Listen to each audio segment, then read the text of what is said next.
que j'ai réalisé aussi, mais ça c'est vraiment plutôt à la fin de mon travail, j'ai lu une américaine, une anglaise, pardon, Sarah Ahmed, qui a beaucoup travaillé sur la question des émotions et de la politique. Malheureusement, je pense que ses travaux ne sont pas traduits en français, ou peu. Euh, et elle a fait un travail réellement intéressant sur la question des émotions en politique, c'est qu'elle montre le caractère dialectique ouais, dialectique de chaque émotion. Donc, elle travaille par exemple sur la question du nationalisme et du racisme, par exemple.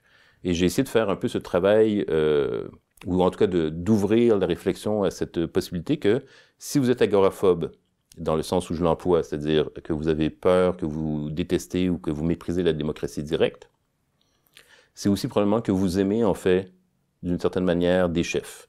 Vous aimez une certaine hiérarchie, vous aimez... et ça peut être pour... Et il y a différentes raisons pourquoi vous pouvez aimer avoir des chefs. Vous pouvez penser que vous pouvez être pour le communisme, ou vous pouvez être pour le fascisme, ou vous pouvez être pour la démocratie, ou pour une monarchie, ou pour une aristocratie. Il y a plein de types de chefs qui ont plein de projets différents, évidemment.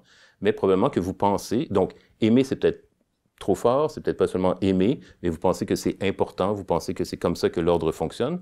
Et à l'inverse, ce que j'ai essayé de montrer, c'est que les agoraphiles, donc ceux qui sont les partisans d'une démocratie directe, ou qui sont des anarchistes, ou qui pratiquent la politique des assemblées, c'est pas simplement qu'ils aiment, ou qui sont loyaux, ou qui sont émus par le fait d'être assemblés ensemble, mais généralement, je pense, ils sont aussi... phobiques des chefs. Ils sont aussi très critiques, même ils peuvent les détester, ils peuvent les mépriser, ils peuvent avoir une haine pour les chefs, pour la verticalité, pour la hiérarchie, etc.